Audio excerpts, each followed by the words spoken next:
started the day like any other day, cleaning up, preparing the space and the energy for what was to come today.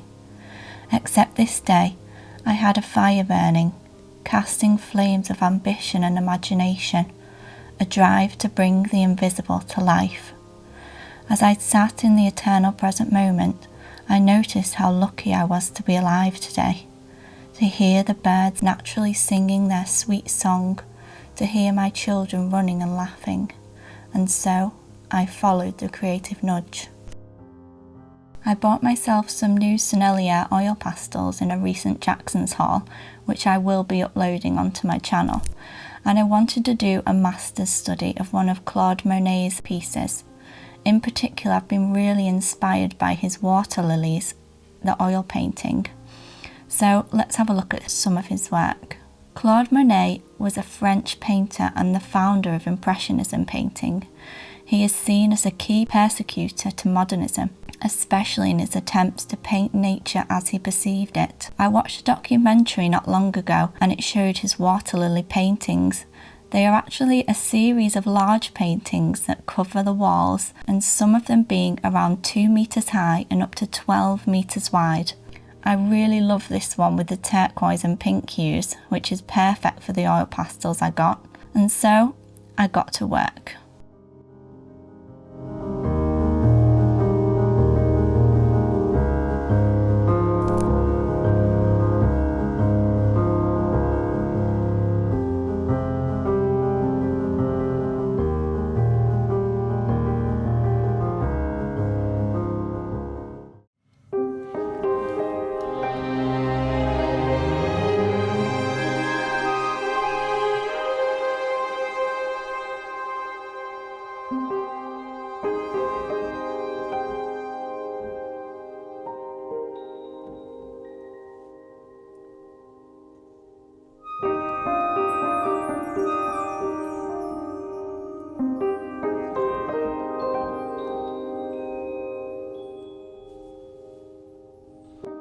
When you've had things happen in your life, people projecting their self-doubts onto you. Perhaps you were bullied in school, or you have had traumatic experiences. These memories get stored in our body, and we begin to believe that we are unworthy, unlovable, unloved, just by being ourselves. This is who we begin to believe we must be to survive. Our survival instinct has been wired this way. This biased thinking prevents us from feeling and being who we really are, and therefore prevents us from taking actions that will prove us wrong otherwise. By starting that new career project you've always wanted, by making that large artwork you've always envisioned, by booking that holiday, by investing that money. This would be stepping out of who we have been told that we were into something new. We all have visions in our minds, versions of ourselves we would wish to become. These visions have been planted there for a reason, otherwise it wouldn't be in our heads. It is the game of life to defeat the negative entity that lives in all of us and become our most positive, highest versions. So as you're going to start a painting, you might go into it feeling scared, or I can't do this, I'm not good enough. You might notice these sort of thoughts that sort of enter your head and consume you. But once you actually start the painting or the drawing or anything, once you just start, you sort of feel yourself immersed in it. You just sort of then naturally create, because in bigger words, you're sort of being a source for the universe. So we are humans, but we also have another part of us, our soul. And this is the part of us that is in everybody. So this is what we can channel when the mind is calm, when we have no thoughts, and when we're just solely immersed in something. That is when it's the universe. We are being a source for the universe to come through us. And that's why it feels so sort of euphoric. Anything that you can sort of get yourself immersed in, the creative arts, is why it's so important to implement into your day-to-day life, because it literally as well programs your brain.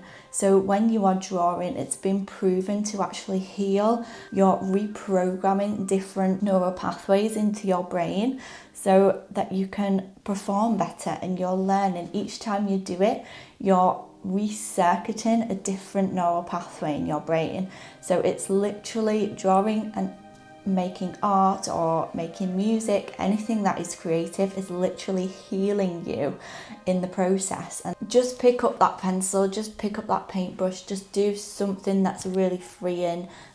And once you start, then it comes naturally. You don't know how you're doing it because there's a different part of your brain that switches on. So every time you switch that part of your brain on, you're growing that part of your brain, and that's how the skill of drawing or art or music or anything that is creative, that's how that skill is built. And each time you push yourself past those limiting beliefs and those limiting thoughts, then you grow in that area. And that's why it's hard to sort of push past the comfort zone, because it's the unknown, and it's what if I mess up, what if I don't do it. But what is messing up? What is wrong? What is what is failing? Because each time we fail, we learn something new and we grow. So it's part of the process. So that is why I encourage you to just pick something up, just start, and you will feel so much better. You will have got past the fear of starting. Just do something, just do a line and grow from there.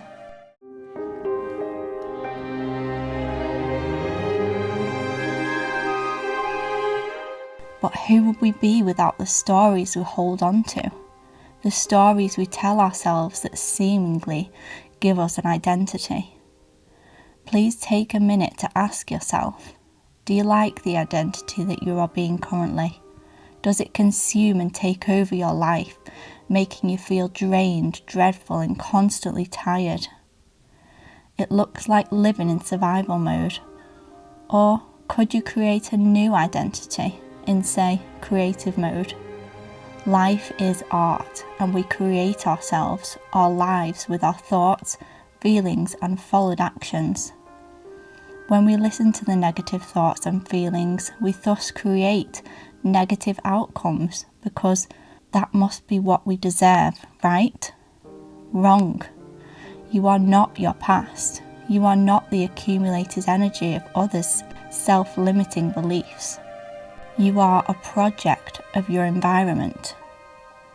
You can push past these old patterns and into a different, more profound way of life. What would that higher version of you be doing right now? There are infinite versions of you in the quantum field, and we can channel that version of us through our mind's eye, from the source of which lies within all of us, and then create the life that we want. When we become aware of the thoughts in our heads that are just that, thoughts, we can begin to notice, accept them, and then create a new, more fulfilling and uplifting thought pattern. And inspired action will follow from this, which in then turn creates a whole new reality for us. It sounds like, I can do this, and doing it again and again and again. In terms of creating that which you wish to create but can't, these beliefs and thoughts may look like, I can't do it, I'll never be successful, what's the point, no one will like it anyway, etc., etc. These thoughts keep us small, but we are built for more. We are an expression of the universe in a human body, here to help and uplift the world and create the life you dream of. That is no coincidence. That is your birthright.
So last night I finished A Court of Mist and Fury by Sarah J Maas. So today we're going to go and get the next book in the series, which is A Court of Wings and Ruin. So let's go.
On the way home, we stopped for a walk in our local harbour town to watch the beautiful sunset.